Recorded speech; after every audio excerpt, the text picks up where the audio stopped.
Oh, you woke up with one of those? Yeah. Bro, you gotta get some mustard or some pickle juice. Nigga, I did. I got right, but the after effect is always like the funniest part because I'm just like, I can't believe I was just screaming like that, bro. But that's some of the my toe. This is my big toe. My toe was doing this, dog, and then my right toe was doing that. And then sometimes you can feel it in the middle of your foot too. I was like, I've had more cramps than I'm like nigga AAU days. 𝙼𝙾𝚃𝚃, we talking about cramps, nigga. Run it, 𝙼𝙾𝚂𝚃, we in it. AAU days was some of the worst nights of sleeps I ever gotten. I can only imagine. Because you gotta understand, we doing tournaments, dog. It's never just one game. If you're winning, you're playing at least 3, 4, 5 games in tournament. That's if you winning. So I'll go home after that and I'll lay down and then everything in my body recoils. Yes. It's just all right, well, we spring it back into action. Because, and this is this part of the reason why some NBA players, some teams, they get a little workout in after the game, just so their body can not tense up to the fullest capacity? They do that because it's something about sports science to where after you've run an NBA game, your body is already in that state to where if you go work out real quick, is more. I can't explain the technicalities of it specifically, but your body's already kind of in that recovery state. So why not? So you kind of skipping a little work off the top by getting your workout in after you do the game. Yeah. For the back end. Yeah, for the back end. But the cramps, nigga, bro, I was just telling Tone, I woke up with the meanest cramp the other day. It's nothing worse as a man than screaming and then thinking about why you was screaming. You know what I mean? I was literally like, oh my God, this flow fucking sleep is so nice.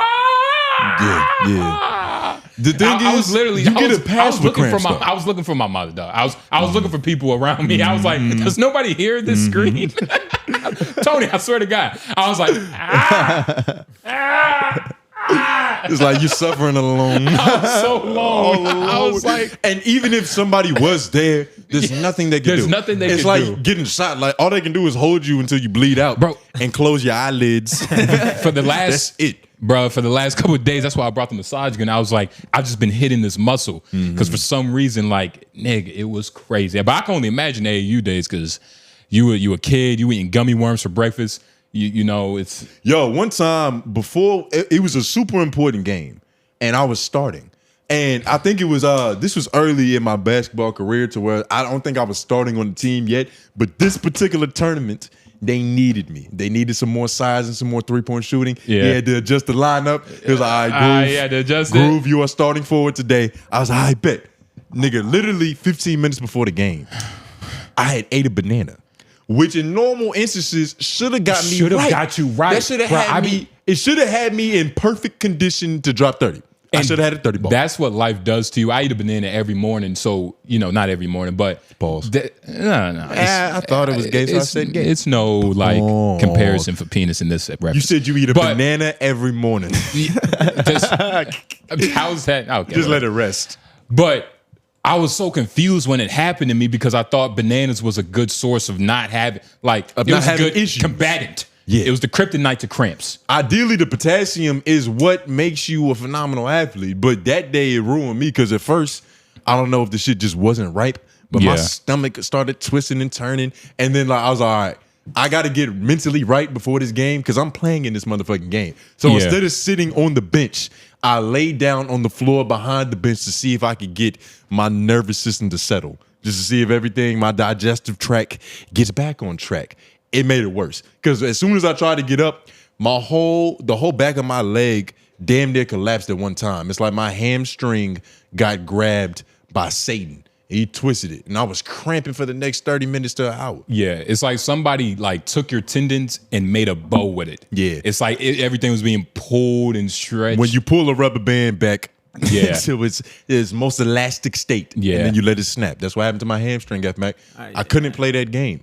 I was mad than a motherfucker. And then not only that, I was cramping, and I also had this shit because of the banana. Exactly. Which put me in a predicament because I'm like, I can't get up and get to the bathroom in this condition. You need Paul Pierce treatment. Give me a rolling, give me a chair with wheels, nigga. I need LeBron James treatment. Get me 4 white women to carry me on their shoulders Hell yeah. all the way to the porta potty.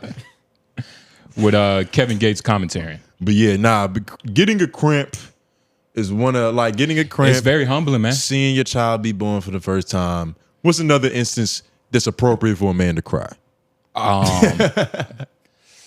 Oh man, that might be it. No, that might be the only two. That might be the only two things. Very short list. It's a very short list, man. Yeah. Gotta stay solid. Gotta stay strong. Yeah, man. You know what I mean? Maybe hurting yourself in the gym. That's probably some good pussy shit you should cry about. If you hurt yourself in the gym, bad? You should you pull something or you drop the weight on your face. I don't know. You see niggas drop shit on their fingers and just be like, damn. Yep. Damn, fuck. Yep. That's reasonable though. That's reasonable. They'll break their finger and be like, shit. Yeah. Yeah. Really, but niggas will just say, ouch. Yeah. It hurt worse than that, nigga. Yeah. Ouch. You should be shrieking in terror. I've never seen, I think David Goggins is the only person that actually what's the word? Revels at pain. He metabolizes it. He'll actually be like, I want more. Yeah. You know what I mean? If you punch him in the face, he'll be like, ha, yes.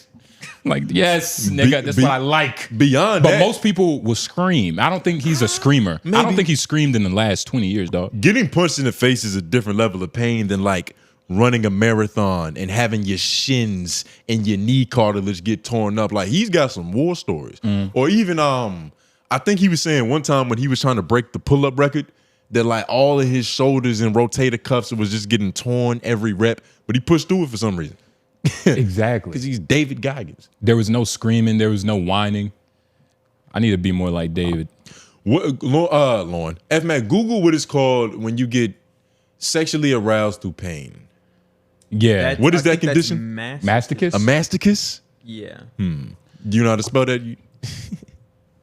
Let's see if we pull it up. But I feel like David Goggins is even more so than motivational. He just might be, he's a freak. A freak to a certain extent. He doesn't know. But he represents an extreme. That is funny though. Masochism where individuals refers to sexual masochism, where individuals find sexual arousal and pleasure through the experience of pain, humiliation, or suffering. I think Goggins got a secret that he ain't letting us in on, because there's no way that he just loves it that much without getting some kind of physical gratification. That is funny. It can't all be mental, right? What if he doesn't know? You get what I'm saying? No. What if he just hasn't connected those two things? Him being a part of the freak club, essentially. Mm-hmm. What's something comparative to this to where you're a part of a club you don't even know you're in? You know what I'm saying? Yeah. What's another thing? There has to be something. I guess if you're black, you're just automatically a part of this black revolution that you should know by the age of 10. You should just wake up. You feel me? Well, on a more real level, shout out to InTheFest, shout out NASCAR Allo, and shout out Dirty Butt. Yeah. We just hosted a show. It was at a particular venue. You mind going to our IG for that? Yeah, go to our IG. You can do what you was about to do. Some highlights up there for them. But it was at a particular venue that we've never hosted in before. So for all intents and purposes, I was a noob to the atmosphere. So I came there early. Yeah. Yeah. I came early. You were appropriately dressed. Yes. Yeah. You had on your leather vest. I had on my leather vest. I didn't wear any. That was the only black thing I wore, which I was proud of. I didn't want to be that associated with everybody in there. But everybody was cool regardless. The Wicked Witch. That wasn't the Wicked Witch. The Ruby Deluxe. I didn't want to say their name because what I was about to say about. But keep going. No, I mean, look, I'm not about to say anything mean.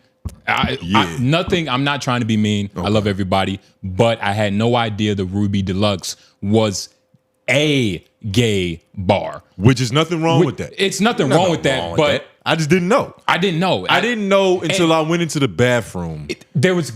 It's homosexual themes. I went into the bathroom, and in the bathroom, plastered all over the walls and stalls, was shout out to, if you watched last week's episode, was a bunch of calendars that J Noble saw growing up. It was a bunch of gay dudes posted on fire hydrants, just look at me, I'm mean. I felt a little crazy pissing in that environment because I was like, damn, I gotta take my pants off a little bit. Yeah. It's like there's definitely Kanye would have been confused. No, Kanye or maybe directed. Kanye would have been happy. Yeah. He would have found a drill to poke a hole on the other side because it was 2 bathrooms connected. So it was probably 2 like holes that perfectly fit for human eyes that you didn't even see because it's dark. Human eyes. They're not lichens. They're just freaks. But nah, man. It's shout NASCAR Aloe. That Dirty show was Butt. crazy. But that was a crazy show. See, NASCAR Aloe and Dirty Butt, like the crowd they attract, it's always just a real enthusiastic, like them niggas, there's not a lot of too cool people that pull up to their shows. Most people that come are either at like bare minimum, they're moving their body. There's a couple hip hop shows that, you know, we've hosted before to where the music could be good, but there's just a lot of dudes in there with shades that's just like, yep, bobbing their head slowly. And like, that's their participation. You can't do that at a NASCAR Aloe show. Nah, you can't even dress fly at a NASCAR Aloe show. It's no point. Yeah. Like in terms of reference. I was all right. Yeah, I mean, yeah, but you wasn't getting active though. I'm saying if you're trying to get active. Oh, you talking about in the mosh pit? Yeah, in the mosh pit. If you're trying to, you know, throw punches, which is crazy. Do you mind? I'm sorry, I didn't direct you. Can you just go to our story? It might not be up anymore. Nah, it's probably up. It's been more than 24 hours. It's gone. Oh, See, it's gone, pimpin'. But there was a lot of a lot of stuff. We could airdrop some footage if they really want to see it. But nah, it was insane. Like my dad had texted me randomly. He was like, because apparently I did this talent show back in elementary school, and my mom had made me sing like a Maroon 5 song. But apparently what I really wanted to sing was this Jimi Hendrix song called Fire. And I was like, yo, it's ironic. I'm literally performing on stage now. And I sent him a video of just the madness. And he was like, whoa. And white people wilding in there. I was like, yeah. And it smells exactly how it looks in here. Because that shit was kind of crazy, dog. Like, there were moments where I literally had to step outside. And it was hot. But it wasn't even because of the heat. It was because of the smell that was fumigating from the room. Hot stink. Human beings generate heat. And like, you don't really understand that until it's like you're together with people, you know? Yeah. Especially in commune. Yeah, and you're jumping around. Even if you're not jumping around, being near that energy is just like, it makes me sneeze. I was sneezing for some reason. Yeah. I was like, I don't have sinuses. You started getting allergic to the funk that was spreading around the room. But the thing is, we also don't know their level of preparation. Because like, I feel like, you know, properly placed deodorant, some cologne, and just overall hygiene upkeep could have prevented a lot of that. I think they knew what they were getting into, and so they just decided to say, fuck it. Like, I ain't putting on lotion. I'm not using floss. I'm going to the NASCAR Aloe show. We're about to get funky. I don't know how long it takes. I feel like you get mustier quicker when you're around people. Like, I don't think there's no amount of anything that could have helped that, especially if you're thinking about shoulder rubbing people. Yeah. Shoulder rubbing people it's like it's an infection. You got it now. You got the stink now. I don't know. You have to get a Bible, especially for that. Then you need a Bible. The homie get on the front deltoid. Yeah. I still believe in preemptive measures. Look, of course. I think it's important. But we can't, you know, you've already said it, but the show was amazing. Shout out to Choco in the fest. Yep. 2H. People that y'all probably don't know. Y'all are confused. Like, who are these people? Yeah. But you can go to our IG and find them. They're there. Yeah, you know, we host a wide range of different genres and sounds. Like, we can do the NASCAR Aloe show, and we're also doing a Bobby Shmurda show in a couple weeks. You know what I mean? Like, we can flip back and forth from the color palettes. Yeah. Like it's nothing. Yeah. That's good, man. You got to be... I dance all that shit the same. I do the same 4 or 5 combinations of moves. Hey, nigga, I don't care what genre. Nigga, I love music like Smoke. When he was hearing that banjo shit, he was like, oh, okay, I like that. You know, I'm like Smoke when it comes to it. I love all genres. You was slut with sound, nigga. Hey, man. And kind of curly-haired white women. You can't hate on a kind of curly-haired white woman. But shout out to all of them, and shout out to everybody that pulled up to that show. What is our next show? Because we got to do a better job of letting niggas know we doing things. Our next show is going to be May 10th. Yep, this Friday. At King's. Shout out to till death do us art. That's his IG handle. You can go on our IG for all this information. Yeah. And this isn't just a Tone and Jay thing. This is through AJN too. It's a whole homeroom university shabazz. It's on May 10th. It's at King's on 14th West and Martin Street. But you know, if you in the area, come tap in with some niggas. Especially this, because it's gonna be full homeroom. You know what I mean? Like you get a chance to meet the whole cast. Sorry. F-Mac might be there if he feels like it. Could be there. Lauren's gonna be gone. He's on a retreat. Oh, should we mention Lauren's gonna be gone for a little bit? Yeah, real quick. Lauren's gonna be gone for a little bit. But let's make up a reason though. We should make up a reason. Don't give him a real reason. Lauren has a series of dentist appointments.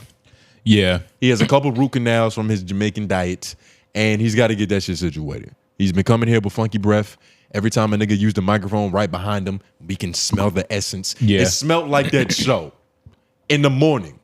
When he's fresh, he shouldn't have even eaten anything yet, and his breath is still funky. So, you know, he's got to get that situation handled, and hopefully he comes back a little bit more hygienic. Shout out to Lauren, though. Wish him luck. Give him prayers on this journey he's taking. Yeah. You know what I mean? Yeah. Nah, White man on the board's got to go get his teeth polished. You know, he got to go do what he has to do. Yes. Has to do. Yes. But, yeah, he'll be back in a little bit. Trust me, y'all won't even fucking realize. We got F-Mac now. Yeah, F-Mac is... This is how quick we move on. F-Mac sensible, nigga. As a black man, you have to move on that quick in this life. When things hurt you, when people die, you know, important people leave, man, just move on. We got F-Mac. You gotta stay zen through it all. Regardless if your car's getting towed after you just had a phenomenal, 12 hours of life. I went from being the man hosting a show in front of a couple hundred people to getting my schlong sucked on and breakfast in the morning. Life was just too good. I was in a heavenly state to where everything was going my way in a way that doesn't make sense. Like, I know God don't love me that much. You were too happy. I was too happy. I get up,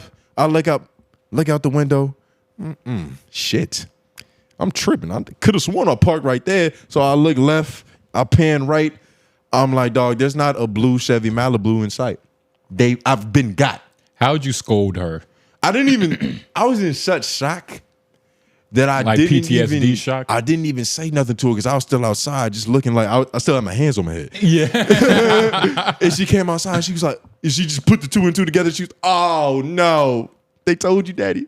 I was like, yeah, I've been told. She was like, apparently, like you said about your situation where you live, they've been cracking down on guests at apartment complexes in Raleigh, North Carolina. I don't know why niggas are hating on that young pimp trying to do his thug thizzle. And sometimes, especially with me, they have visitor parking, but they didn't have anything written at the bottom of the concrete. No, they don't even have no one night stand. They parkings. don't have numbered parking lots. It's just space. You know how some neighborhoods you go into is all right, that's 52, it's 49. You park at 49, you live in 49. It's none of that. It's a fucking free fall. She's never seen that before? It's a new thing. Because apparently she was saying that her roommate had realized that they had started towing. And I think, it's one of them situations where somebody say something, it don't all the way register. It doesn't click as oh, this is fucking important. And she also doesn't have to care because she, lives there. Yeah, ideally, but I mean, you don't got no permit either. But regardless, it's goddamn stay on business. Eh? Nobody has a permit. This is a new law. They haven't sent out the memo yet. But that's unfortunate. That was my first time ever being told. Are you serious? That I've never been told before, dog. I've had the best luck ever. Getting told it's a revelation. You know what I mean? You get revelations about life of just how the world works. Yeah. And how much of it you can control. And how much people don't care. The first time I got told, I was at A&T. The first time. I forgot the context. But were you illegally parked? I think I had parked somewhere literally for 20 minutes. I came back. Tow truck drivers outside. I'm like, yo, what's going on? I'm right here. What's going on? You caught him? Yeah, I caught him in action. I'm like, gotcha towing. Fuck gotcha towing. I really wish evil on you. They're the prime towing company. What's the worst deity? They're the prime towing company at A&T. They're one of the worst spirits you could ever involve yourself in. And I was like, yo, I'm right here. Can you give me grace, dog? I'm just a black man trying to get his education. I pointed to the building I was at, I'm right over there. He was like, man, I can't do nothing for you if you don't got 150 right now. I was like, 150 right now? And was that under the table or was that was that how the corporation operates? I don't know. I think you didn't go that far. I don't know. So I'm like, yo, okay, I'll go get the bread, but are you gonna be here? Type shit. He was like, maybe, I don't know. I go get the shit. Maybe, I don't know. I go get the bread. I come back, he's gone. I'm like, I look up satanic. I looked up like satanic rituals and like just spells and different things I could do. You know what I mean? Like voodoo dolls. Yeah, voodoo dolls. Santeria, motherfucking all that Ifa shit. Yep. All of that Ifa shit. Get a Ouija board. Where's my Lucifer statue, nigga? I need to wish evil upon somebody. But Gotcha got me. And you know what happens? I took it on the chin. I paid the money. They still some bitch ass niggas and will forever be bitch ass niggas. I put tow truck drivers maybe 5 levels below officers. Maybe. I don't know what's in between that. It's something. Tow truck drivers are a lot worse. I think they're worse than 12. No. The reason why I think they're worse than the cops. The reason why I said 5 steps below is because there's a lot of scummy, it's a lot of scummy people. All right, maybe 3. And right below tow truck drivers are people that give tickets. Nigga, what happened to the art of just giving a parking ticket? I would much rather somebody come and put a pink slip with $80 total on it than for me to have to get a ride, go to a location, and then get my car from after it was kidnapped. And you know what's fucked up about it is that like if you wanted to go park at the tow truck place, you couldn't go do that. But they can come grab your shit and pull it there. Well, they're not parking. My shit was parked beautifully behind a bunch of other victims. Well, I'm saying a bunch of others, just lifeless cars who missed their owners. Well, yeah. Well, in terms of like them nabbing your car, like, you know, it's fucked up, man. It's fucked up. And to pay somebody for your property, like, this feels like you lost something. Like somebody should leave this earth. I literally paid. That's how sad it is. I get choked up talking about it. Reminiscing. I paid a ransom for my vehicle, dog. Yeah. That's all it is. It's literally legal extortion. American terrorists exist in the forms of many different things. And one of them, 12. Other one, tow truck drivers. Yes. Who else is a nuisance to my life in a way I couldn't even explain? Yo, the niggas that hold stop and go signs in construction zones. That too. Yes, those them niggas. Yeah, they're. If you would stop it, if you got to flip a sign around, stop it. Get out of here. Get out of here. We don't need you. And I like the ones where now they switch to automatic ones. It's like fake traffic lights. It's like I like those. If I'm it's better. It's no human ingenuity is what they would call it. Humans fucking up. Yeah. I especially hate when it's a bunch of like, cause you know, construction sites always got a ragtag bunch of niggas with credentials. Yeah. Like you don't even know what his licensing is, but you assume he has it cause he's here. Yeah. One time I pulled up, cause you know, they doing a mad construction by my neighborhood. They're building a whole new infrastructure to raise the prices up around the motherfucking city. But they had a bunch of the stop and go dudes without the signs. It was just them communicating on walkie-talkies. And I was like, I gotta trust the communication style of a bunch of high school dropouts. To keep my fucking car safe right now, dog. I'm just gonna take a detour. I'll go all the way around this motherfucker to avoid this. And I've seen like old Rastafarian looking motherfuckers, like people of all different types of life. Like, how did you get this position? Like, how does one do this? Who trusted you to keep everybody safe? Because you are essentially a lifeguard on the street. And then, like, what's the training like? You know what I mean? Is there a code of ethic to their job? Is there any type of moral obligation? I think there is a course that they have to go through because shout out Young Bull, my little brother.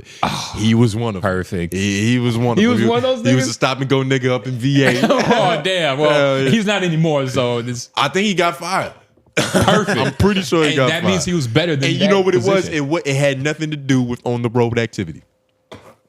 Yeah. It had nothing to do with that. I think it was outside shit. But there is some level of training that you have to go through because you should. You got a lot of people's lives in your hand. Yeah, no, for real. And they be having their jobs can also be replaced really easy by the stop and go signs, like you were saying. Exactly, and the electric ones, and that is an occupation I don't mind AI taking over. Yes. It's probably safer. Plus, we already technically have AI doing that shit to begin with. It's regular stoplights. Yeah. They have sensors. There's lights. It's not a dude. I know what you mean. It's not a dude in the control box going, okay, let's turn 54th and 2nd into red, and that coincides with this one going green. Like, thank God we don't have air traffic control for the road. That shit would fuck everything up. Yeah. You see how it's been going with the air. What air? You remember how, I don't want to say earlier this year, because I don't think it was that long ago. It was a lot but it was of kamikaze-ish and like things going on. It was a lot of Denzel Washington's flight taking over cockpits. I got it. Yeah, it'll be all right. Shout out to AJ for even telling me, like, that's a new reference. Like, just to pull from. Just pull from. I just did it. I had no idea. I literally just did it live. AJ loved that movie. Yeah, nah. But that's his shit. Yeah, he's like, yeah, never mind. But I forgot what I was about to say because I'm under the influence. Yeah, under the influence and a little woozy from all the talking. Yeah, all the deliberating. Yeah, we did. You know what I'm saying? We're starting at a way later time than we normally do, and this is because we had so much to do and so much to not do, but we did it anyway. Yeah, that's the beauty of this shit. Exactly. It's like it's the dudes that you do and the dudes that you probably should not do, but you did it. But what should you say? Should we just get into like one of the topics, bro? Yeah, like, because we got to make this episode a little bit quicker than normal. Let's end pre-show. Let's just kind of. Well, you want to end it, or you just want to keep going? Let's end pre-show. Oh man, let's turn it off. Okay, well, all right, we'll be back. Appreciate everybody for clicking on the video, like, shares, and subscribe. Comment down below your hashtag #WildOrWise. It's a part in the end of the show. We're going to get to talk to y'all. Again, apologies for the shorter episode. If you are new here, please watch our previous episode so you can get a better, opinion on a better gauge on, the overall quality and consistency that we hit this shit with. But we'll be back. Pow. 3, 2, 1. Yes, America. Back again, once again, time and time again. Yep. It's your favorite show, LOI the show. I'm your host, Tone Groove. Jay Noblez. Back on the boards. Bow. That's him. If you watch the pre-show, you know where Lauren is at. Yeah, he got a shark bite that he has to attend. Please pray for him. Every time we say where Lauren is, it's a different scenario. Yeah. Yeah, so Lauren got attended that shark bite. Yep. Hopefully he doesn't turn into Shark Boy because that's what happens. But, we back. Comment down below your hashtag #YLOYs, partner at the end of the show. We get to answer your questions from the previous episode. You understand? Yes. Like the video, share, subscribe. But what type of pizza you about to order before we get into anything? I was thinking about pepperoni. Pizza Hut? Yeah, Pizza Hut pepperoni. There's a deal where it's $7 for like 2 things. Two toppings? For 2 things, like a medium pizza or like something else. Could you get 2 medium pieces? There's no way the deal is that sweet. I don't know. Because you said 2 things for $7. There's no. I don't think you could cheat the system like that. And it's not 7 fully because with taxes and delivery fees. Taxes and I was about to say, F-Mac, did you? Oh no, you all good? Yeah, I'm straight. AJ getting me Chipotle. Oh shit. Damn, I wish he would have offered the room. But on the block, I'd go get some Chipotle. Fuck it. But other than that heartbreak I just faced, what were we about to get into? We were about to I could have sworn we had it queued up. No, I don't believe so. We were about to get into, one of the numerous things that have been happening this week. F-Mac, go to the first link that says Marvin Gaye. This is something light and stupid that we can get into from a super intelligent individual, if you ask Joe Rogan. A black leader, honestly. From birth. But Terrence Howard revealed in the interview that he was gonna play Marvin Gaye. Shout out to Nuso if you know who that is, because you like Black All-Stars, LOI, Marvin Gaye. But he was going to play Marvin Gaye in a movie apparently about his life, and he couldn't do it for reasons only he could articulate. F-Mac, run that shit. Is it a video? Yes, sir. Oh, yeah. Click back in the... rumors that Marvin was... Ooh, that is coming out of the speakers. I wonder what that is. We have Gotta fix that. Yeah, we definitely got to fix that. So we'll talk I was to about cover to up your mistake. Perfect. But yeah, I mean, we could probably just explain it. Terrence Howard doesn't want to play Marvin Gaye in a movie because of his last name. Yes, and I forgot the man's name, the white dude, his show that he was on. Yeah. Bill Maher. Bill Maher. Thank you. So he was on the show with Bill Maher. They actually talked about a lot of different things. There it is. From like you know, obviously politics. Yeah. Obviously some trans stuff. You know, some math. Yeah, some math equations. Terrence Howard do his thing. But you know, the conversation quickly went to like other things, and Terrence Howard was describing how, you know, I was at Quincy Jones' house, or you know, some other black legend, and you know, he was curious of whether the myths about Marvin Gaye was true, on whether he was gay or not, whether he holds up to his last name, or if he, you know, holds, Y'all want to put it up now? Yeah, we can do it now. Let's just hear. In Quincy, I'm hearing rumors that Marvin was gay, and I'm like, was he gay? And Quincy's like, yes. Oh. He went around it with everything, and I was like, no, and I'm like, I could not. I just feel like there's gay for real, and then there's a point where guys get so much they're just like, oh, it. Yeah, well, it would have been that, but they would have wanted to do that, and I wouldn't have been able to do that. Well, you mean you couldn't kiss a guy on screen in a movie? No. Not even, No, because I don't fake it. I literally, it has to. I couldn't kiss a man either. That's true. And that does not. That would f me. I would cut my lips off. Yeah, no. Well, I would. If I kiss some man, I would cut my lips off. Well, I would not do that. But Yo, could you play gay in a movie? No. Like, and fuck it. Take it to the furthest extent. Like, I don't think I could Will be, Smith no. style, this is your debut film. I couldn't. Okay, I don't think it's nothing wrong with playing a gay character. I just don't like, I guess, the parts that actually make them gay. You know what I mean? Like, You don't want to film the scenes? I don't want to. I wouldn't want to hold no hands. Not holding hands. But you're acting It doesn't matter. I don't hold my mom's hands. anymore. Yeah. But the whole point of being an And actor, I never the whole point of being an held actor, a dude's hands though. not your dad or your uncle or grandpa. They raised me right. I'm fucking around. But it's not like they didn't raise you at all, nigga. But no, I just couldn't do what it takes. But if I had to if I could just be a funny guy or witty character. Funny gay dude? No, but not gay even comic relief. Not even funny gay, but just like the funny guy that's cool and he's black and you know he's just like a cool guy. And then like, oh yeah, I'm gay. Like that's how people figure out. None of that weird, not weird, but do you remember? I don't know what to say. I don't know what to say. I don't know what to I'll say. get you out of it. Could you you remember the Get Down? The show that had Jaden Smith on it. I never watched that weak ass show.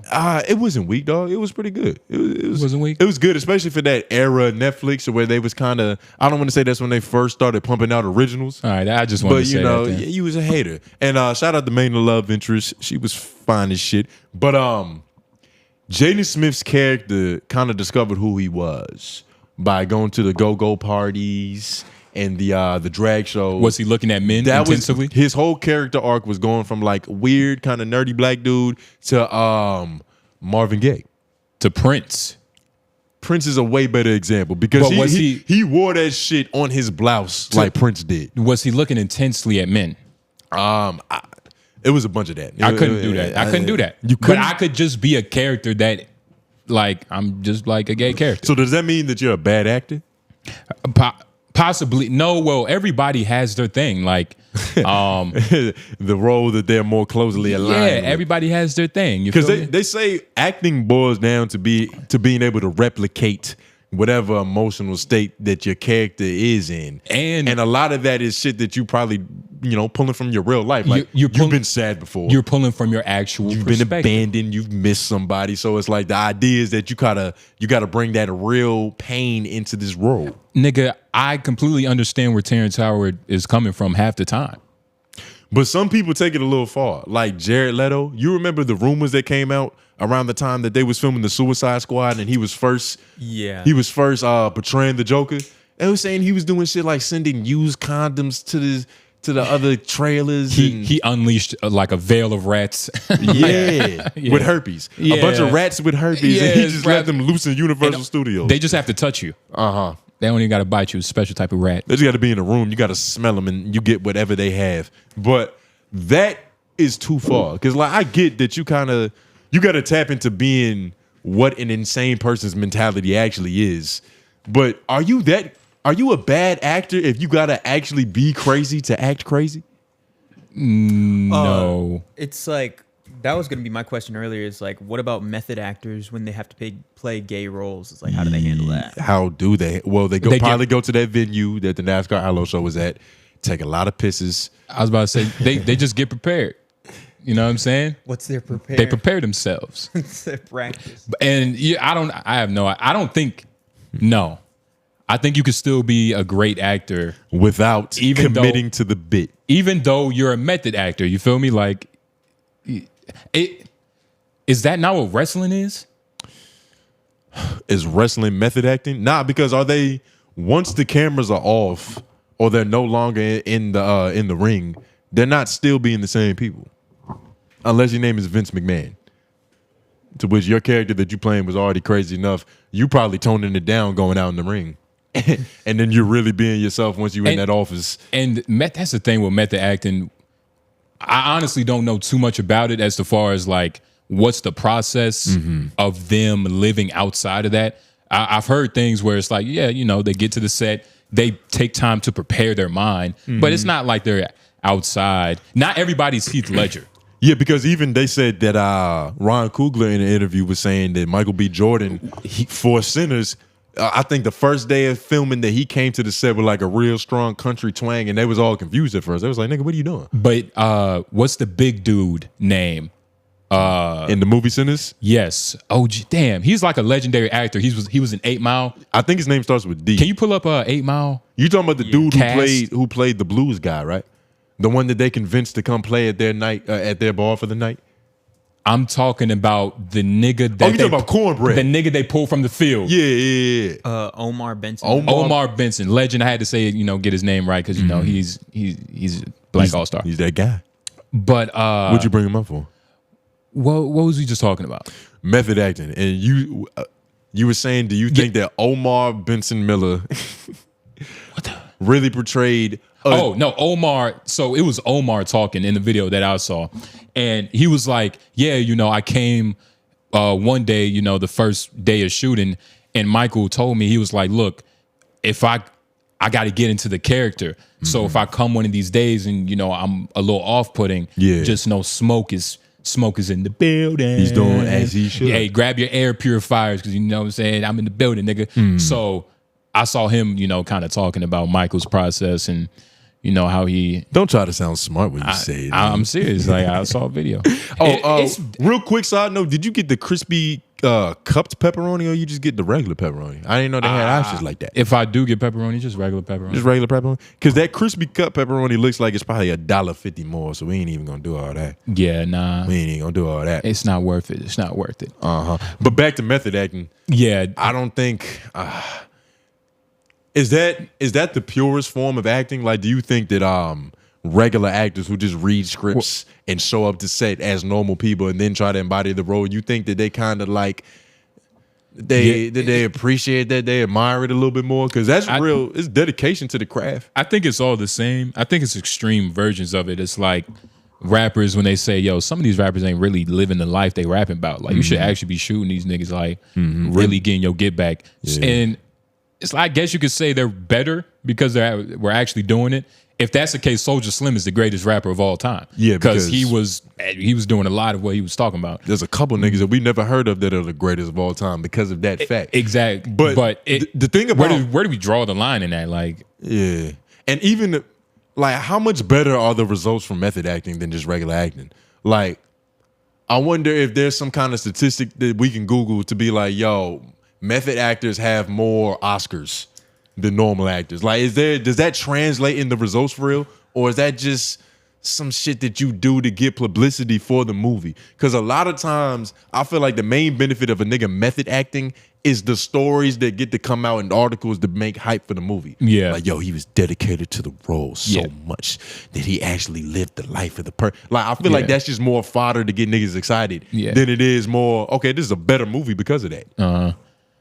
Especially with Jared Leto, like that whole Suicide Squad shit. Because he's also potentially a creep in real life. Like, he allegedly has a cult. It's not a cult though. I've heard some crazy things. I've heard Tim Dillon talking about it. Yeah, it's not. He was kind of going in. Tim Dillon's funny as shit. Yeah, but it's not really a cult.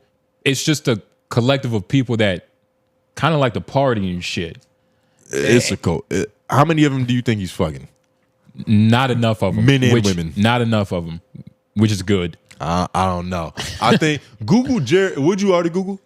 Looking up how many method actors are successful. I'm sorry, we're putting you on a whole new spin. Let's open up a new tab and Google Jared Leto's cult, because I saw some loose information about it that made me go, white dudes with long hair and blue eyes are dangerous.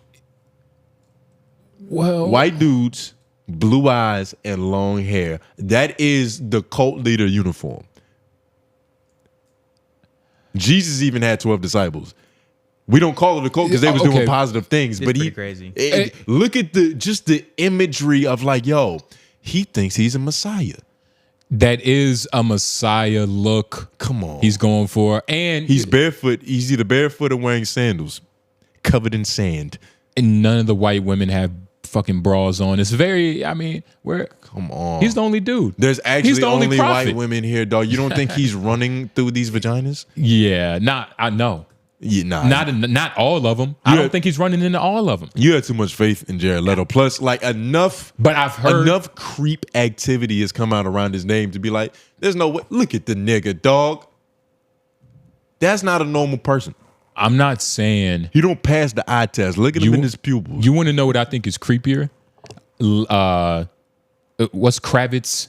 Lenny Kravitz. Lenny Kravitz having a disco bar underneath his mansion in Italy. Have you seen that video? Yeah, I love that. I think that's a little bit more creepier than this guy for some reason.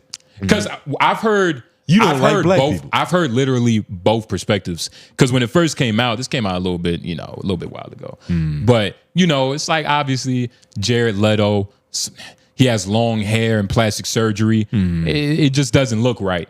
But the people that have been there, they said it was just like, people just kind of partying and shit. Like, I mean, that's what everybody says was in a cult. You think that's what they've been instructed to do. The journalist was compromised? Come on. Of course.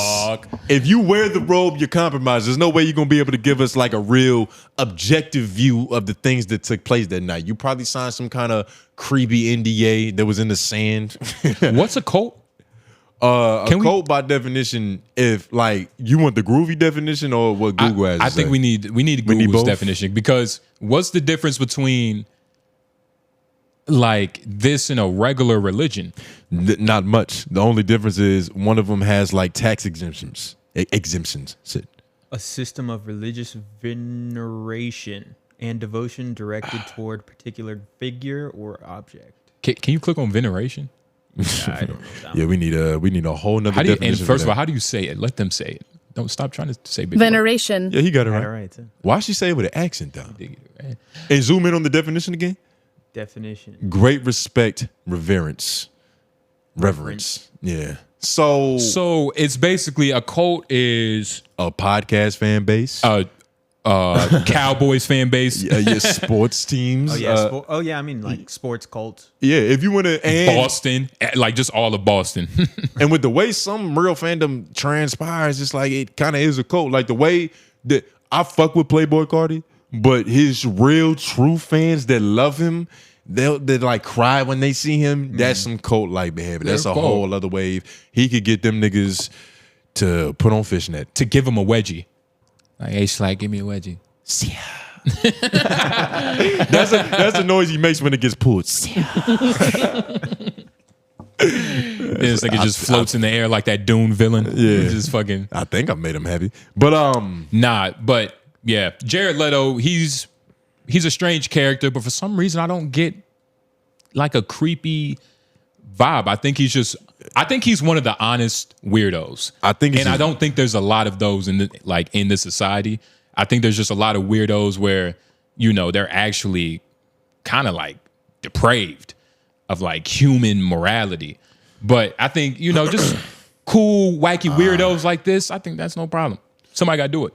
Cool, wacky weirdos. I think to be a cool, wacky weirdo, you gotta have an alternative sense of morality. Who's the yeah, boy, Flavor Flav. Yeah, he's one of those like just cool, wacky weirdos. He's not the extreme version, but actually, I can't believe you. This just nigga had a whole show, 3 seasons. You compared him to Jared Leto, dog. The difference is that was public. This is private. That was for our entertainment. What Jared Leto has going on is for his inner pants entertainment, nigga. No, nigga, it's not just for that. Why do you think he's fucking everybody? Because there's nothing but white women there. Of all colors, shapes, and sizes. He has tan white women, pale white women, blue-eyed, brown-eyed. Thank you, F Mac. The ones with the Katy Perry haircut and the ones with the who's that one fucking singer that every 40-year-old white woman got a short haircut?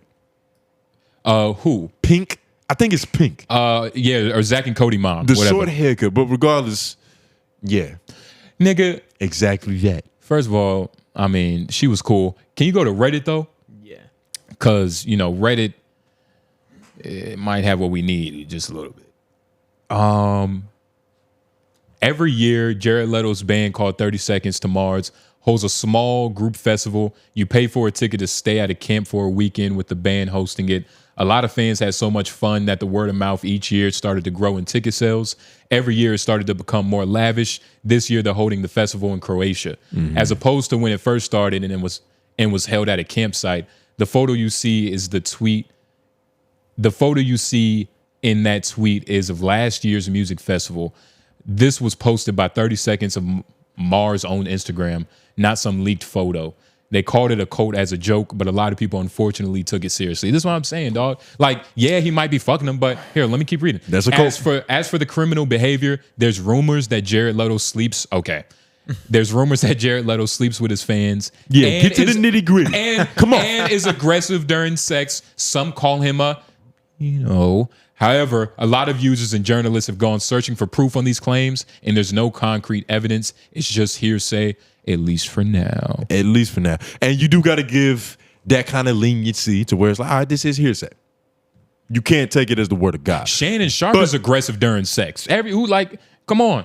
F Mac, you got muscles. You don't use them during sex? No. Yeah, I got him. I can't believe. Say what you do, nigga. I can't believe you felt that. God damn it, you not. He choked up. He was like, I had to slow down. Because he said, just did yeah. it. He just did it. Did what? He just did. What are you accusing our friend of? I don't know. What? I ain't saying because that. you brought his name up with Shannon Sharp, and I don't like that. No, I'm just. I don't like that. He's the light skinned Shannon Sharp. He's the nicer version. He's the consensual. Yeah. But I'm just saying, you know, F Mac got Are you cool if we like just say like your sexual business? What? Like F Mac got some pussy on, like, you know, like just some. It's whatever. Okay. Well, hold on. What did you bring that up for? Just in case. Of what? Like whatever. You ain't had to dox our mans like that. What if you got a couple? But that's why I asked him, because, you know, not to throw anybody out here in the crew, but some people like to not talk about it, you know. You're not alluding to me, right? No, I'm just saying some people not in here, you know. Well, you already. There's only one other person this could possibly be. I don't know who you're talking about. Because everybody else here is married. And that's because he probably not even proud. Hey, when I tell you, I caught the nigga. Hey, man, fuck. But we'll talk about that off here because that's hilarious. Talk about that off here. But this all started with Marvin Gaye. Somehow. This all started with Marvin Gaye and Terrance Howard not wanting to play ball. Yes. And speaking of just staying in this homosexuality fear a little bit, right, Tone? Let's go. You know it better than me. To 𝔓𝔦𝔐𝔦𝔑 band on Twitch. Yeah. For, you know, this is kind of like a real niche ass topic. I'm not gonna lie. If you 𝔓𝔦𝔐𝔦𝔑, he's like a 2K YouTuber was. Mm-hmm. He was in a lot of spirituality YouTuber at 1.2. But there's so much backstory and like history. He had a girl, but she wasn't shit, and it was very entertaining. But he's kind of a legend in the YouTube sphere for the YNs, for all intents and purposes. I hate using that. I'm gonna stop using that shit. But why? I'm trying to stop using. I've just been the regular N word. Yeah, word. Yeah, I notice I say it a lot. Shit. Crutch. Yeah, same here actually. Yeah, it's just like once I start running out of nouns and verbs and synonyms, I'm like, nigga, yeah, that works. I like how 𝐹 said, "Yeah, same here." That's beautiful. Let's and see. I just accepted it too. I was like, yo, you do abuse that word, you Puerto Rican. Nah, we all abuse it. But 𝔓𝔦𝔐𝔓𝔦𝔑, first day back on Twitch, he got banned, and I didn't see this video, but I saw the legend's face, Lil Nas X, who's been gone for a while too. Yeah, he's been laying low. He's probably been, dwelling, but he slid down a fucking stripper pole to hell. It probably take him a minute to get back. Yeah, let's see what he's doing with the devil now. I have no problem with gays, bisexuals, trainees, bro. Every gay person I met throughout my life, if it was it was probably only like 2 gay niggas in my school when I was in high school. They didn't bother nobody. They just hung with girls and shit. Y'all know how gay niggas is. They didn't bother nobody. I ain't never seen a trainee in real life or transgender or nothing. And bisexual girls and lesbians, bro, I was cool with a lot of the dykes on the team. We was all trying to fuck hoes. Shit, I used to fuck some of the girls. You know what I'm saying? Dykes, we had our whole team was dykes when I was in high school. All them bitches was gay. They was all cool. Nobody has never had a problem with anything that has to do with that. Until they start weaponizing. And boom, that's where the stream ended. God. But I don't like how he thought he but I like the moral grandstand point he was about to get to. It's like, yo, all this gay attack shit is just fake. Like, it's nothing happening in real life, which isn't true. It in most places, I'm not gonna say most, but Africa is a pretty big place. In Africa, gay people are kind of shunned and shit. Wait, but you talking about Africa? I think he means in America, right? Well, yeah, that's but all you he kind can of really speak to it. But you have to add the world though, especially when it's a persecution. It's not just hate; it's a persecution on gay people. I think with him in particular, he's talking more about the backlash that a lot of the LGBTQ Americans be talking about and saying how there's a bunch of hate speech. And just overall, the narrative around them is that they're not that accepted. And there's a lot of the people not complaining on Twitter, but just voicing that. And I think he's saying that, in real life, homophobia ain't real. He's wrong. Homophobia definitely is happening. It's real, but I will say I agree with him. There was some, and we can't say the D word, but there were a bunch of lesbians and whatnot. Yeah. There were a bunch of lesbians who... there were a bunch of butches. We could say that. There were a bunch of butches in our high school. I don't know how much better that is. we good. Yeah, right? We good. Yeah. It was a bunch of them, and they were cool for the most part. I barely remember them. It was gay dudes and shit. It's really like a bunch of love, but... It was something for everybody there. It was something for everybody. The way it should be. You get what I'm saying? But I don't think I've ever... were you homophobic as a kid? Was that probably? You think that's just a thing everybody goes through? I think a lot of average. I think the average dude had some level of homophobia that they didn't even realize was homophobia until they got older. Yeah, you know what I mean. Just the on whole all versions though. I'm not saying necessarily grabbing a nigga by his backpack and throwing him down. Niggas never bullied anybody for being gay, but I think a lot of that is because you didn't know people were gay because they were worried about getting bullied for it. You know what I mean? It's something. No. It was something innate about being a dude or just a kid that's a boy and having different people around you. If you was different, we was gonna say something about it probably. Yeah, and that on everything, on every level. If you was fatter, skinnier, shorter, head was uglier, head's bigger, had a dent in it, eyes smaller. Yeah, it really didn't matter. Yeah, nah, man. But I think there's a baseline. Even to say pause, we still say pause to this day on certain statements. And it's it's not the most blatant, I hate gay people. That's not what it is, but I think that's where it comes from. Yeah. To a certain extent, it's why do you feel the need to mention that you're not gay all the time? Even if it is a joke. And also, why are you saying so much pseudo gay shit to where you gotta let niggas know that you ain't gay all the time? Yeah. It works both ways. Are you gonna try to stop saying pause? Should we do that? Should we make that a mission in the culture? To grow up? Is that? I mean, that is kind of what it is. That's what that is. That's all that is. Is like, should we make it a mission to mature? What would probably? What would replace pause? And you know what's fucked up? We got niggas like Dame Dash. You know, he's our elder. He's in his 50s and he's got that Harlem in him still. Yeah. Pause. Yeah. I can't help myself. I can't help it. He got that hard in him. What'd you say? Harlem. And that's another thing. A lot of the homies got gay ears. Nah. And you gotta account for that. You did that first, nigga. What? I said I was eating bananas. I eat bananas and you called me homosexual for it. I did not call you homosexual. Yes, you did. I said pause. Those are two different things. But I think that even though we have to grow up, as kids and even right now saying pause, it's not blatant homophobia. I think that if you're being honest, that's where it's rooted in. And so should and you know what's even more interesting? Don't we have to my bad. Don't we have to respect that connection though? Like respect the connection. Like shouldn't we? Yes. And that's what I'm saying, because that's what's crazy about phobias, is that they can get so big to where you don't even feel the hate from it, but you can still be a part of the problem. Like the fact that homophobia is so normalized that to hate gay people, you don't even have to actually hate gay people. You just don't realize the harm that you're doing in saying certain things, which results in technically hating gay people, even though that's not your intention. Exactly. And, you know, fortunately, we live in a culture where, you know, not fighting for something you don't really care about is it's popular. So people are doing that. Yeah, you got people fighting for shit that, you know. Because a lot of times you can't even really tell. Like, if you're just sending out a bunch of tweets don't really have a tone that you can tap into. Yeah. So you just seeing what people believe, and it's like you taking it for their word. Speaking of taking people's words for, you know, the truth for gospel. Yeah. Paul Pierce. You mind clicking on There's No Way to Please a Champion? Mm-hmm. Paul Pierce, I don't know if you've seen this video. It's been making its rounds, these snippets. Mm-hmm. But he's on this podcast with this woman. Let me get this name because, you know, I think it's pretty good for what it's worth. The Truth After Dark on YouTube. And he had a couple different conversations with a couple different women. But the two that stood out was, one, his opinion on marriage. Is marriage a broke mindset?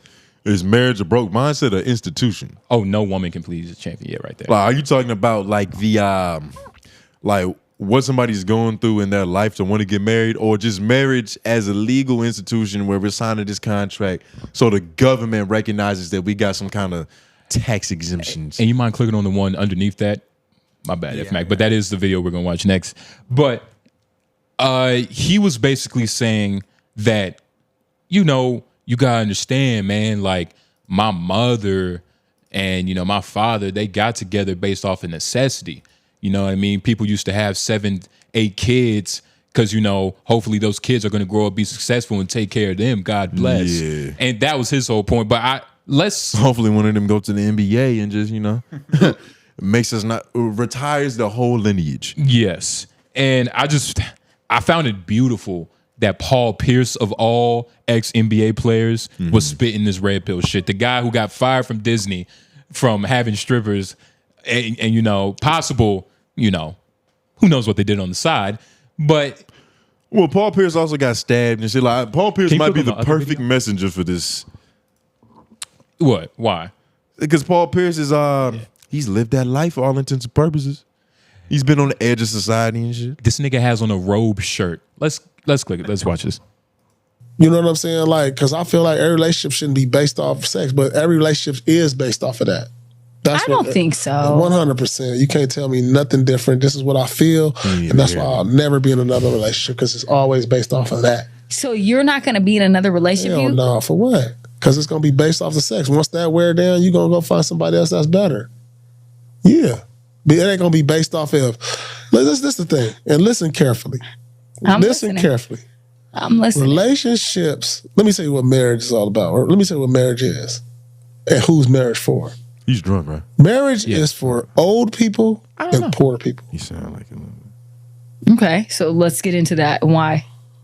Because when you broke, our parents, like my moms and all them, they married on a merit of like, okay, we're gonna put our incomes together, have all these kids, and then when our kids, we're gonna have 5, 10 kids back in the 60s, all them, they're gonna have 5, 10 kids so they can work and bring income. Yeah. So you poor. So you married for that. And now when you get old, somebody that to be by your side to take care of you. Right now, my mom got married. My mom never been married in my lifetime. She got married when she was 70. Wow. It was perfect. She had somebody by her side the whole way through. So Pause. do you? I wonder. I don't know. I don't want to say that. Why do you think she wasn't married? Should that be voiced in his like just as part as like seeing his perspective? There's a lot of things you got to account for, like not to be like fucking Robert Schwarmy or whatever his name is, but childhood past and traumas and shit. That shit means something. He also is an NBA player, and an athlete in general. So his opinion on women, the dating game, and just monogamy in general is already from a completely different perspective. Because it's like most dudes had to try to get women. Even if you were on your high school varsity team, that comes with a certain amount of perks. Yeah. Like, the women are there. You have some kind of status to a certain degree. So it's a little easier to get women's attention. Yeah. They're coming to you more so than you're coming to them. Exactly. And it's worse in college and even worse in the NBA. For sure. So he's literally seen the worst of women hunt him down. And like, no girl comes up like, yo, I'm a gold digger. Let's fucking get married. Yeah. They all play the part that they're supposed to get you to think that this is an honorable woman. And then you fall for it, get married, have a couple kids, child support payments, alimony, you're broke now. So you think, given that that's been his life, and even if it didn't happen to him personally, like just the homies, his teammates, like he's heard the worst about women. So I don't even think that he's not in a position to talk about real niggas' relationships, real people's relationships. See, I did it again. I didn't have to say nigga there. Yeah. I could have just said real human relationships. Would it have made sense if you said people first, though? It would have made more sense if I said people, because when I say real nigga, they might be thinking I'm talking about like the quote unquote real nigga instead of using nigga as person. Yeah. And this is part of our brand, and we're trying to, be bigger and better, and we're trying to include everybody. Whites, in this new Asians, blacks, Indians, Hispanics. Nigga, naming all the Sinners cast, everybody that was in Sinners, every culture in Sinners, we're trying to attract them. Mm-hmm. But how do you think you could keep a marriage with no penis? With no, how good is your game? What year is it? Like, how old are you? Nah, not even how old. Like, just what decade am I married in? Because I feel like that changes everything. Okay. Because the landscape is different. Like, if it's the 40s, I'm just saying overall. If it's the 40s, she doesn't have many other options. All she can think of is like the neighbors, and they're probably already married. So it's like, what is her dating pool like? As opposed to somebody in 2025 to where it's like, all right, not only do I see you're not a suitable option for me, I can find somebody who's exactly what I want. Well, not to the point, because he was like, relationships are only predicated on sex. That was his first point. He kind of like glossed over that to get to like where his heart was really lying, like marriage is just for poor people. But he was like, relationships all kind of go off like how good, you put it down. So I was asking, like, do you think your game is good enough? Like no peace. Like you just have to. Nah, dog. There's no game. How good of a man? Good enough? How manly to are you? Transcend human needs. Like if her coochie starts itching, there's nothing I can say to make it stop. I gotta touch it. You gotta do what you gotta do, and that is a need that if it doesn't get tended to, and it just compounds on top of itself over time, it's gonna get so much worse, dog. Yeah. She's gonna literally be in heat. Yeah. Tongue panting. Yeah. And she's gonna fuck anybody who's close to her. Anybody with a warm body. If you take too long. She's gonna fuck the sign flipper. Yeah, for sure. At least the nigga is good with his hands. Yeah, exactly. He's very good. Shit, he good with his shoulders. Yeah, he good with all that. Nah, but let's hear more of this lovely lady in Paul Pierce, though, just a little bit. I really believe that. Like, that's what, like, outside of that, it's no advantage to a man. Why is marriage advantage? What advantage? What does it do for a man when things go south? Like, we gonna have to give up half our this, pay child support, but what do it's only advantageous to a woman. Like, it's real talk. But what if you meet a woman and you're like, wow, she's a gem, she's valuable, she's everything, and I want to lock her down in marriage? I don't want to lock no woman down. We could be cool. So you're telling me right now today, you on January 4th. Yeah, I don't even know. It's too old. It's too late for him to grow up. Whatever way he's in, that's what it's gonna be. But he's just been hurt too many times, dog. Because he said, "What advantage is there to marriage?" And then proceeded to talk about when marriage is failing, how bad it's gonna be. Any situation that you in, like he could have said that about an NBA team. Like, what happens when they don't believe in you anymore and they want to trade? Like, well, it's gonna be bad. Yeah, it's gonna be bad. But ideally. And like, we don't even have to put it just on marriage because like the whole legalese of signing the contract and all that, that's his own thing. Yeah. But just having a stable relationship in your life, it is beneficial. It's very to a advantageous. Dude. It's beneficial to a dude, especially if you want to be a super successful one. Because you need a woman. You need some level of stability. You need somebody in your ear that you can trust. Yeah. And hopefully it's a woman with like boobs and shit. You feel boobs on your back and shit. Yeah. Feels so much better hearing advice like that. Because like lust for dudes is so dangerous, dog. Like you can ruin your everything you built, everything you stand for by just pulling your dick out your pants, dog. Yeah. So if you can keep just that aspect of your life under control by simply having a wife, like having a stable person, I'm only fucking this person. Yeah. It's like it's gonna happen when we do it. And you can be consistent in that. Mentally, that takes so much distraction out of your brain. Yes. Because it's like you can't, when you cooped up, what's the word? Cooped up? Yeah, cooped up. Yeah, I ain't been cooped up in a minute. You know, I got a lot of outlets. Yeah. But when you've been cooped up and pent up, you can't make rational decisions, dog. Yeah. I've tried to make logical just choices in my life while being horny. It never works. I don't ever choose the right direction to go with. It's so weird because it also is like a really strong driving factor for other shit. Yeah. It can be. It can be. It can be. And that's why horniness? Not horniness, but like the need for sex can be a drive for other things. Like you want to do this thing because you know that it could lead to that. You want to go to the like gym. You want to be famous because you know it's probably going to lead you. Well, yeah. Exactly. Okay. Yeah. Type shit. Exactly. And that is the proper way. That's like, it's probably one of the big, what would you get into? That is the proper way of trying to tame that shit. Yeah. Because, you know, you just using that energy and you throwing it in a different direction. I'm going to use all this motivation and this hyper alertness to actually do something worthwhile instead of, you know, just smashing pussy. Yeah. Well, I'm going to try to. But how long can you do that, F-Mac? How long can you keep redirecting that energy and for a completely different purpose without satisfying your itch? Nigga, I have zero clue right now. Exactly. Yeah, nigga was late today. Yeah, I wonder why. I wonder why. I bet that hill was hard to get up today, huh? Mm-hmm. Your legs was a little bit weaker, huh? Yeah. I'm not gonna speak on it. You should have did what Lauren did and just take 2 weeks off. Yeah. So you can get rid of all this pent up energy. Lauren is on a sexual retreat. Yeah. Yeah. Him and his girl are going to a couples retreat in the Bahamas and shit. He going back to his homeland or Jamaica. They're honeymooning. We gotta let them do their thing. Yeah. We gotta let them do their thing so he can come back a better person. Exactly. A clearer mind. A more level head. Exactly. Sounded like it was a big deal to him. So. Mm-hmm. Hey, man. It sounded like it was a big deal. You ain't lying, man. Yeah, nah. Nigga almost shed a tear. You know what I'm saying? He was just so happy and just sad. And if you don't, fun fact, if you don't know, sad in like the 14th century, I read this somewhere, but it was used as Instagram. Nah, it was in a book, but it was used as a term, like it was used as happy and not the version of sad that we think. Like if you got like a surprise birthday party, you walk into your house, all your friends, family there. You got sad. You fucking cry and shit. You're sad because of how happy you are. It was tears of joy. They used to, like, Words. happy used to mean so many different things. Words, nigga. Happy had a bunch of different translations, nigga.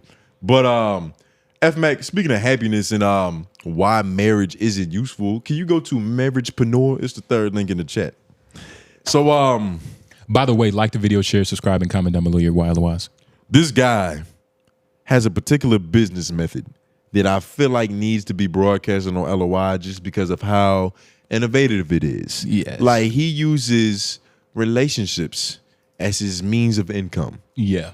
It's almost like each time he does it, he's signing a new government contract. But he's not telling, as the case in many cults, people aren't getting the truthful information. So this guy, he went out and he's been arrested because he illegally had a bunch of wives. You can legally only be married to one person. Yeah.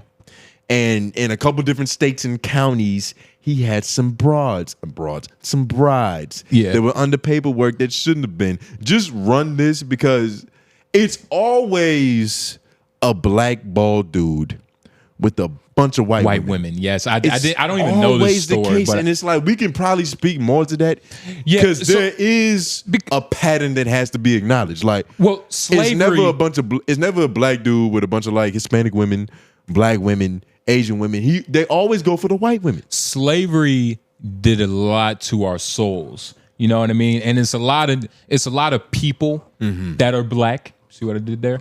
That haven't shed like their white skin of slavery and whatnot. And I genuinely believe it comes from like that time where like it didn't matter how they looked. You feel me? Like the white skin was just superior. You feel me? And like if for anybody watching, if you believe white skin is superior, that's fine. But I'm just saying for like this nigga. That is not fine if you believe that and you're watching this, especially if you have white skin yourself. I'm just saying, like everybody can believe in what they want, but I truly believe it comes from that time of like slavery though. From the black man's perspective. From the black man's perspective. Because it just doesn't make any sense. Because there's cute, fat white girls. There's but you know what I think it is? He was also doing it with a purpose. I think it has more so to do with who will fall for this regime as opposed to who he's actually attracted to. Because I think that in his wildest dreams, if he could like amass any three woman lineup of bitches to marry, he would choose the baddest bitches. Like, and it would be beyond race. But he knows that he can't get them to fall for this level of delusion. Only person he can trick to this degree is a lonely white woman. It's the same with like prisoners that do the whole, I forgot what that system is called, but they write letters to like just single needy women, but it's usually single mothers. I got something to tell you. That is like too crazy for air. Yeah. Who does it involve that I know? I don't know. Just keep talking. Oh shit, I'm gonna keep talking. You remember that story. But they always prey on single mothers because those are the easiest licks for them to hit. You gotta understand, right? They fuck with them for a couple different reasons. Yeah. They need emotional support over the phone while they're locked up. They need a nest to retreat to when they get on parole. No, you skipped a step too. Are you adding pictures to that like phone call and the connection? Well, you have to have that's involved in the connection, brother. Because it's important. Is that support, is all that support. But they need somewhere to arrive when they get out of jail. Yeah. And the third one is fucking me up. They need somebody who's desperate enough to choose this as a viable partner. Nigga, because ideally you're free and I'm locked up. Why am I your best option? Pavlov's, what's the word? Pavlov's laws for human needs, and what's that shit? Pavlov's hierarchy of human needs is literally that, but in the most desperate form. Like exactly, it's not nutritional shit. It can be candy. You could hand a panhandler a $5 bill that's torn in half. Yes, they'll make something shake with that. Yes, but if you give it to a cashier, they're gonna hand it right back to you. Yes, it's that simple. Yeah, you got to know who your market is and who's desperate enough to pick up them weak ass goods you slinging. But I mean, shit, man. If I had to fall on tough times, I'm finding, I'm finding what I can. You're finding what looks for you. I'm finding what I have to. Yeah. You get what I'm saying? We can run this clip because this nigga's fucking smart. And real quick, do y'all remember that white dude years ago? He was like I might look it up while we watching this, but he was living in New York. He was a homeless dude that just he literally He wasn't homeless. He wasn't homeless. He wasn't homeless or homeless. I'm gonna find that video. Resourceful. We're gonna watch that right after that because that's also exactly. It's the same thing. It's the same strategy, but he was doing it on a level that I don't think anybody's been able to scale to. Yeah, the ROI in the back end was just categorically different. Yeah, but run this up, Mac. On life's journey. But these 3 Florida women learned they were on the same journey with Henry Betsy Jr. at the same time. This is Henry's mugshot, which is the most recent and clear picture we have of him. Michelle married Henry in Hernando County in November 2022. I met him on Match.com. We met in early November. How soon did you marry Henry? It was very short. It was very soon. It was within about 3 weeks span. Henry was still married to Brandy, who married him in Manatee County that February. Brandy asked us not to show her face to protect her job. I met him on a dating app. The first time I'd ever got on a dating app. He said all the right things. When Brandy married Henry, he was still married to Tanya, who obtained a marriage license in Gadsden County in November 2020. Tanya asked, a wedding usually signifies a lifetime. His wives say they later came to believe their marriages had more to do with money than love. The day we got married, he was like, well, we need to make your bank account a joint bank account. We were either divorced or about to be divorced, maybe coming into something. Child support, alimony, anything that comes with, the extra perks of marrying a newly single divorced woman. So he hit the jackpot here. He did, 100%. Henry's financial situation appears to have taken a turn for the worst. Do you have any source of income presently? No, at the moment, sir. Do you have any money in the bank? No, sir. Michelle and Tanya say they escaped their marriage and obtained domestic violence orders after Henry became abusive. Brandy says she kicked Henry out of her house after just 5 days of marriage.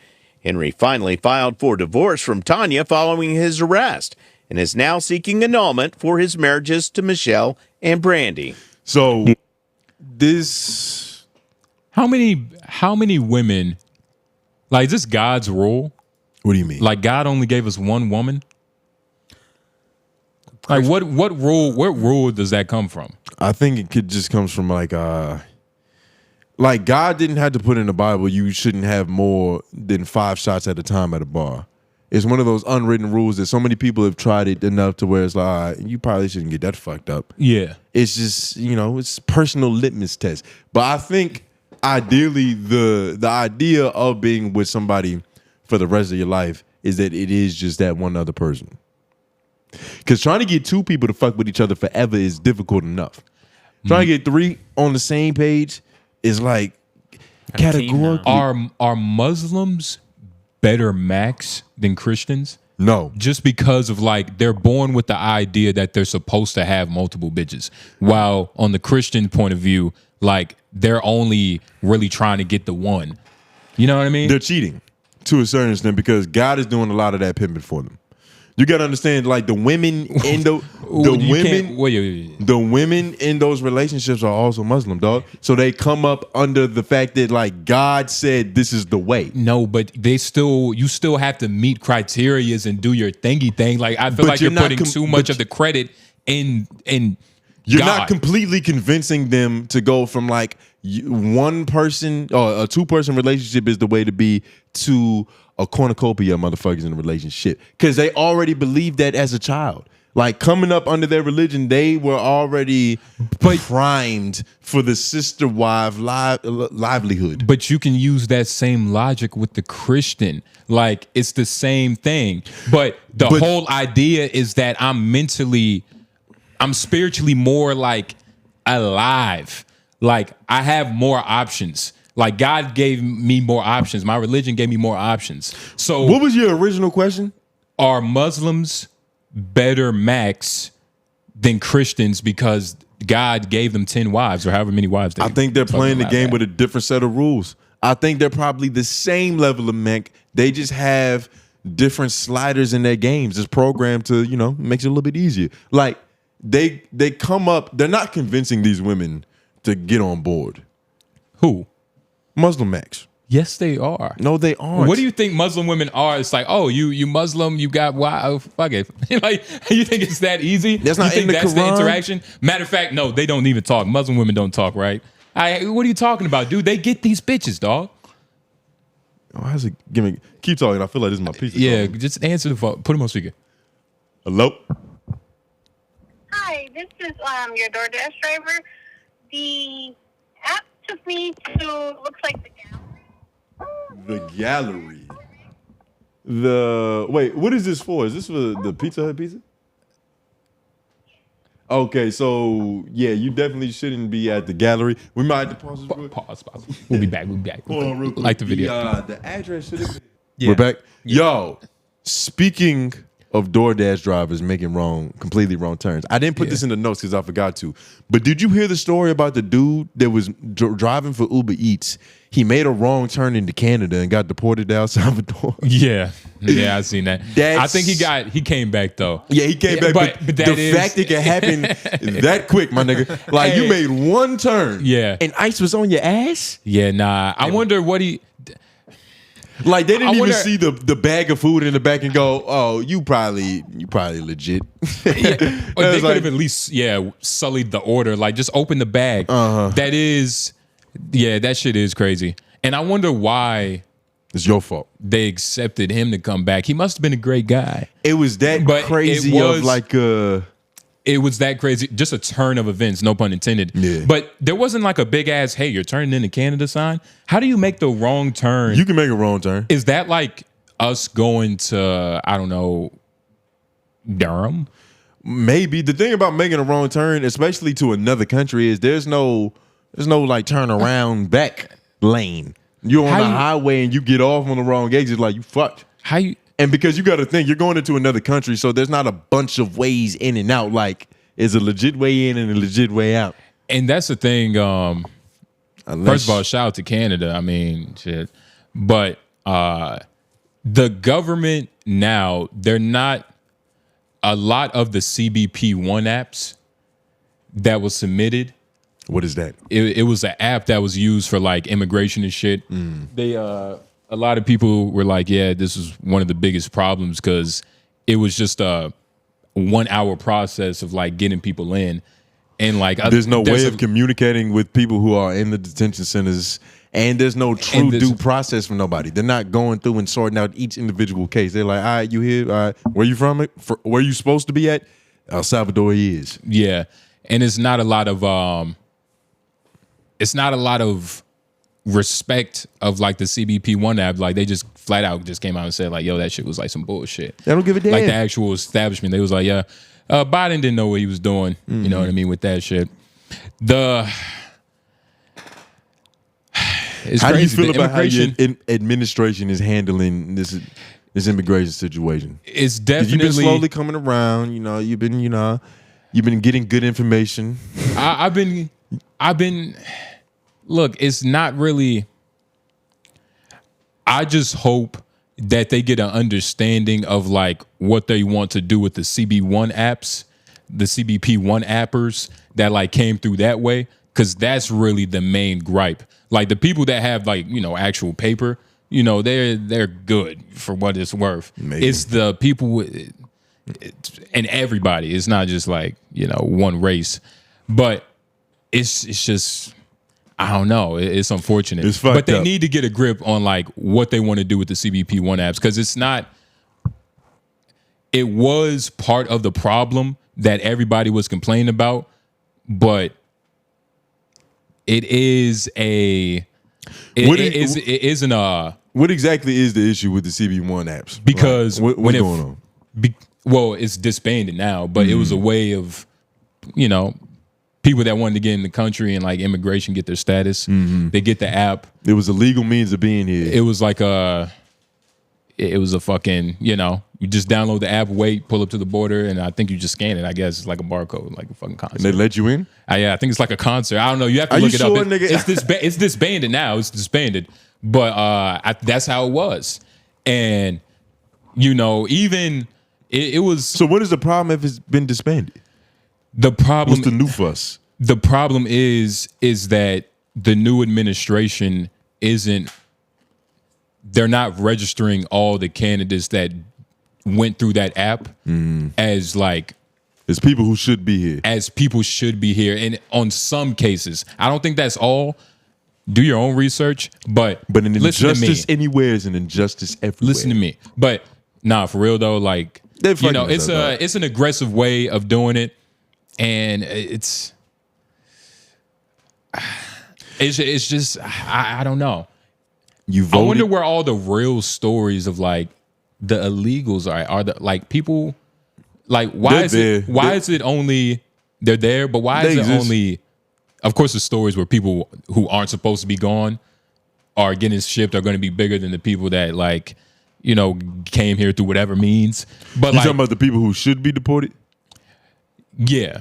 The stories of the innocent people are bigger than the people who should be deported for good reason. Exactly. You know, but that is it's fucked up. It's fucked up. But you can say it's fucked up, dog. I say it's fucked up. You know what I mean? It's I definitely you shouldn't be one wrong turn shouldn't force your life into unfortunate circumstances. Like shouldn't send you to El Salvador, all dog. levels. You know what I mean? But I will say I saw a post like, you know, we got some revenue coming from these tariffs, so you know everybody. Who's we? We, man. We So you haven't been paying attention to like what matters to you. You know that they're about to lay off a whole bunch of UPS workers.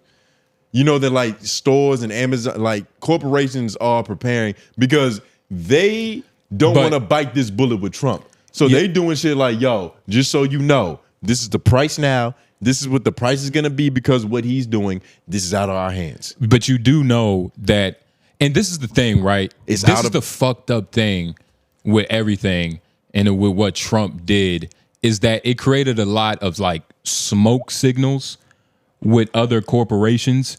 It gave a lot of people a way out.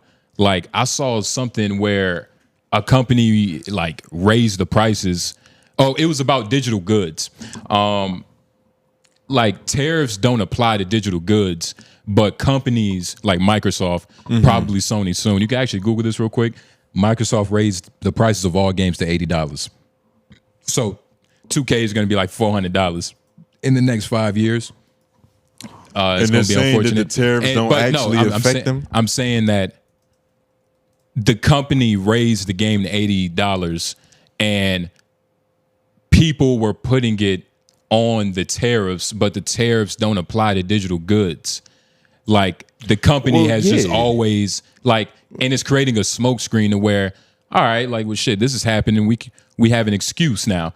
Like during COVID where, you know, companies just was like, oh, we don't have to really be open 24 hours anymore. Char Grill can just close at 8 o'clock for some reason when I'm hungry. I was out to go get some food. Char Grill closed at like 8, 9 o'clock. Bro, so did Moe's the other day. They closed at 8 o'clock on Saturdays now. Nigga, I was why that...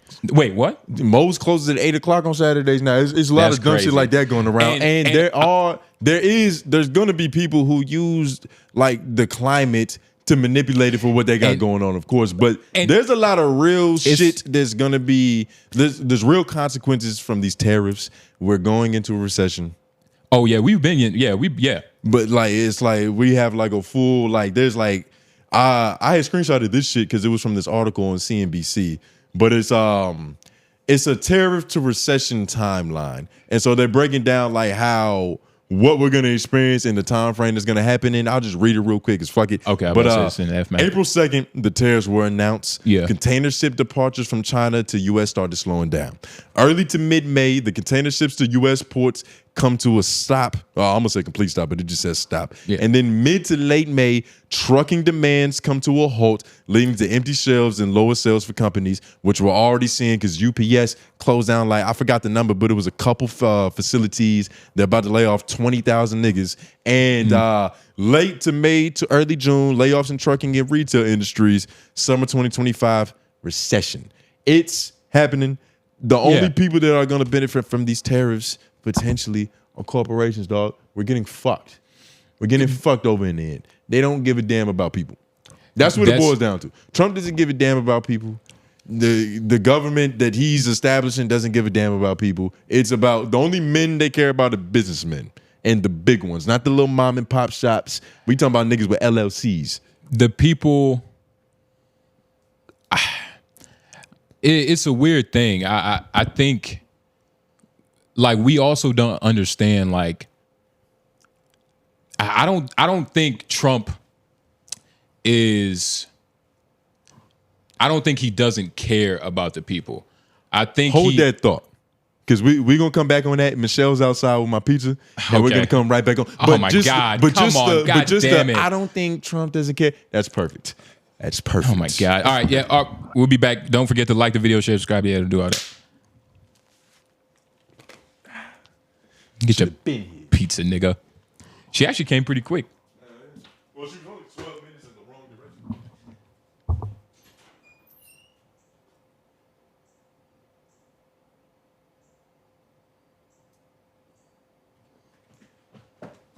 We're at hour 38, by the way. Yeah. Might honestly skip while it was. Think so? Yeah, fuck it. Y'all have a lot? I don't even know. I hope not. It's gonna be niggas complaining.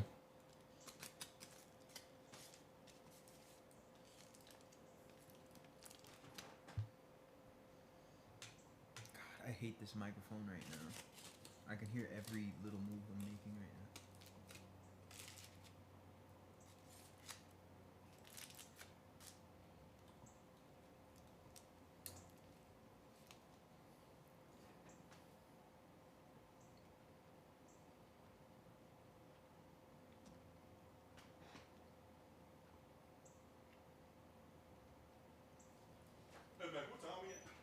We're 132. 139.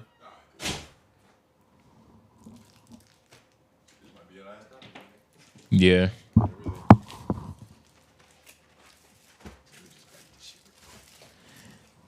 was about to say you can eat that shit. You want to just do Wild or Wise next week? We can. Yeah. Because shit, we probably don't really have anything.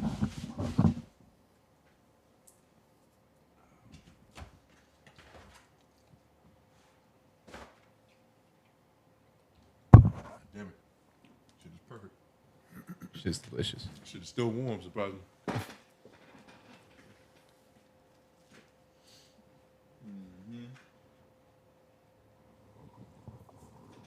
Damn, the sun is like kind of going crazy right now. It's kind of on the set. Yeah. Where What can was we do? where was Is that there no- blind that was there? It don't even look like the hook that like actually goes on the wall is there either, right? You can see under that light.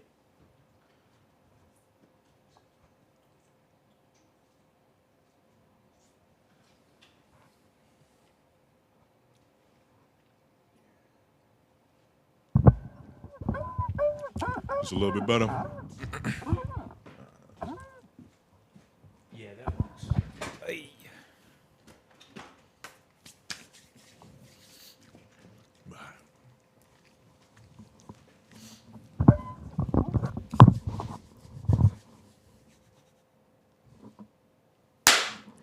So you was right, talking about how you got tricked by Trump into thinking that he cares about the common man. Nah, man. Keep on that note, brother. We was just talking about how you think the other side does. But I didn't say that either. But and I know. So don't do that. Don't do that. I know. Look, the underlying the nigga campaign. Real quick though. It's a complex thing. Trump has done things that has benefited the people, but honestly, bro, I think we're in like a secret Cold War that might be spoken about in the next 20 years. Like we talked about a little bit last episode, maybe on LOI the stream. By the way, LOI the stream. Yes. /Twitch TV. It'll be in the comment about in the description. This new era of techno feudalism and like the idea that we're in the next growing. Don't try to teach me about something I taught you, I know, nigga. I'm saying. I can't believe this, brother. First of all, this is already, it's been news, nigga, forever. For life, nigga. And you just found out recently. No, but it's the next level of what the world is going to be. Like, I think, and even a little bit, I was listening to a couple episodes from Tim Den like weeks ago, and he was like, even when you think about everything that's influential now, or maybe in the past 20 years or whatever, it hasn't been political. It's been cultural and like technological. And like, that's the new era we're in. Yeah. And a lot of what's happening with these tariffs, I've been doing like some weird conspiracy theory like research because I feel like there's something deeper. And apparently it's like we're in like a weird secret war with like trade routes. Like we're trying to get these chips from Taiwan and shit. It's still like, but very that doesn't help. At the end of the day, that is happening.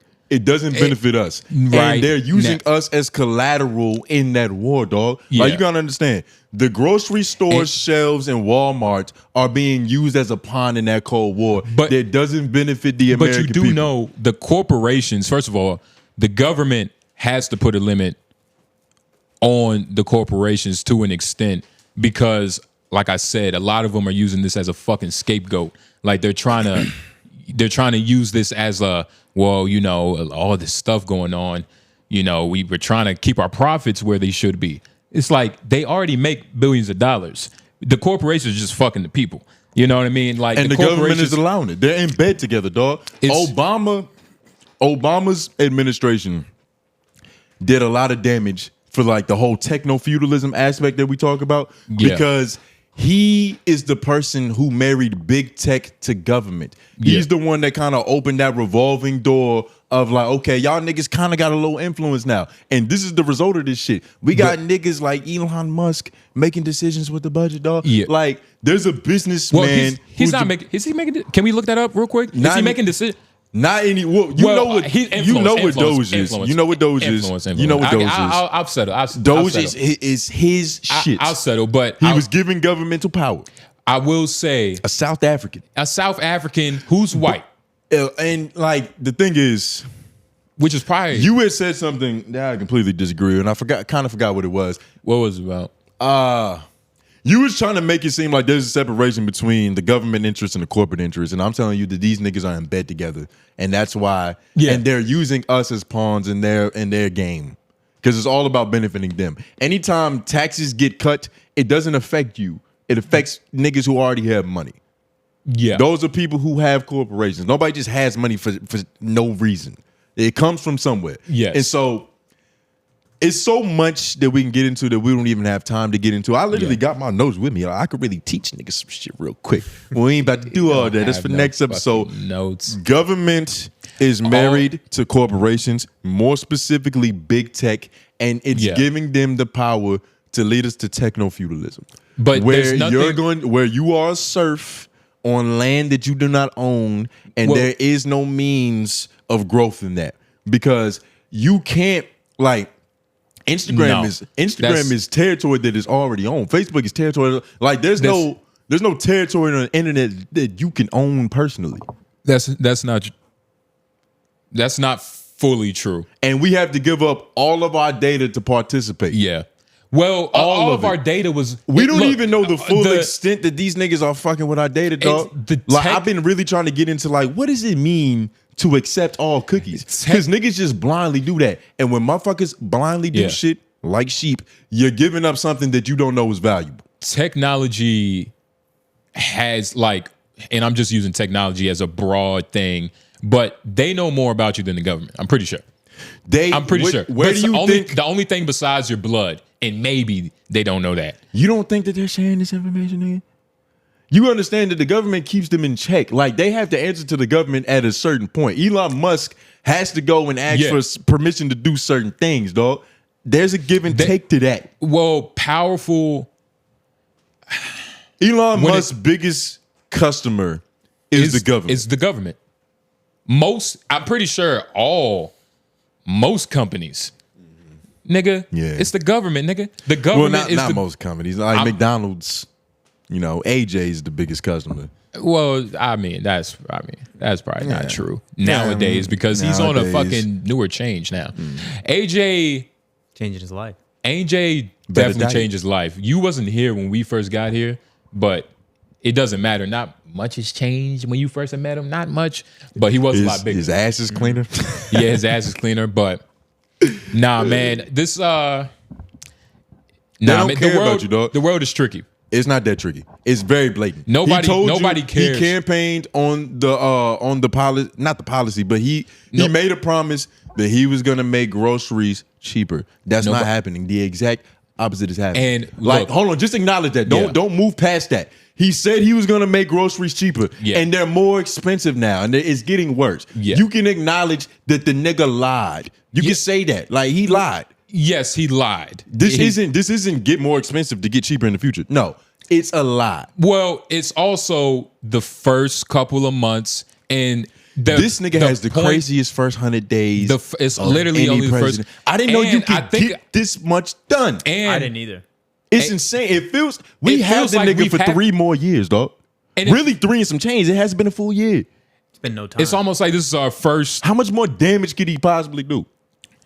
We'll know when he's going too far, when like something crazy happens, like a tornado gets his car and like, you know what I mean, like some crazy shit. It already has. It's already very bad. Because if it has to get much worse than this to convince niggas that they might have made the wrong decision, god damn it, we're fucked. Because these niggas still got the right to vote.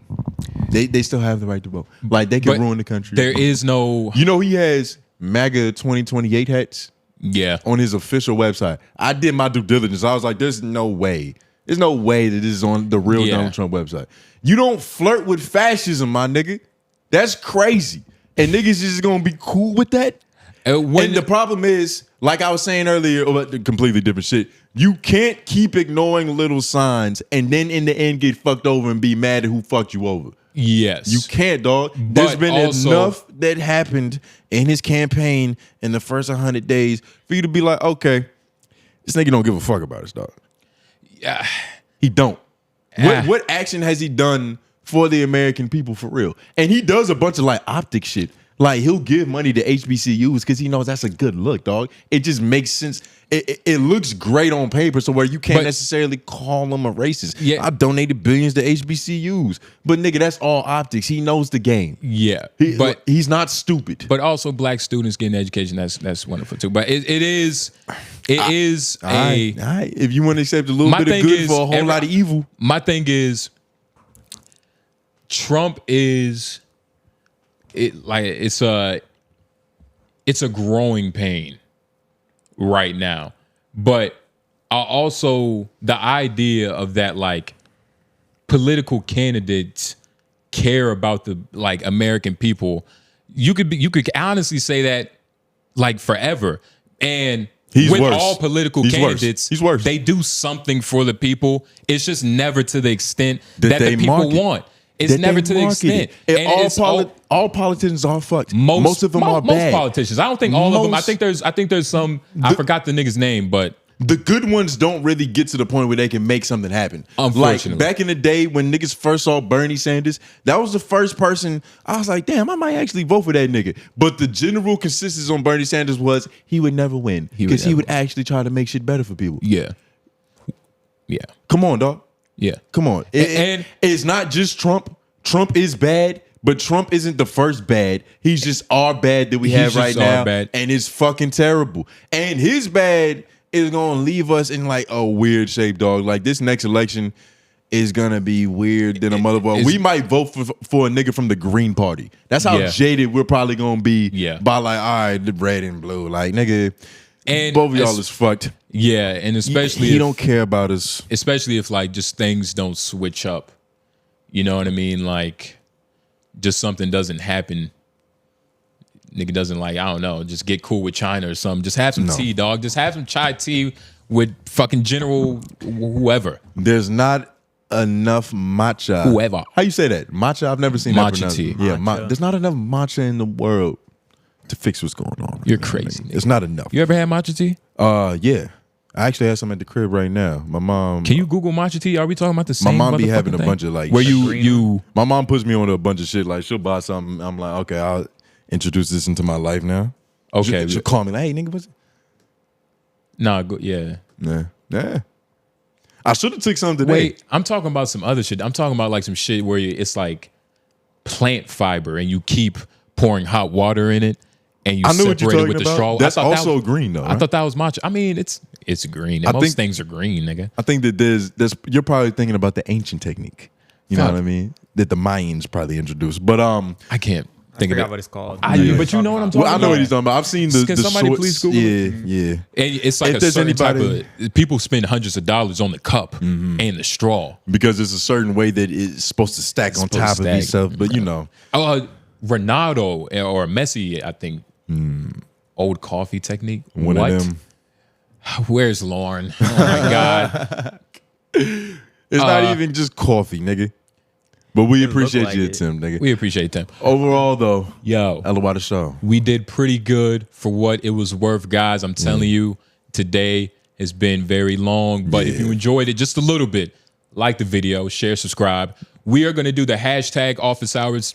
Oh my God. It's happening. That's how crazy it is, though. I'll take it. Hey, we're going to do the hashtag #WildOrWise next episode. This had to be a shorter stint because, nigga, it's been a bunch of things. We kind of just got to get things on the roll. But... what's our Twitch? Twitch is LOI the stream. F Mac, what is your Twitch? Mac0, MACZRO. Yes. MACZRO. Yes. But thank you for watching, man. Subscribe. J Noblez. Tone Groove. F Mac on the keyboards. That's me. LOI the show. We're out.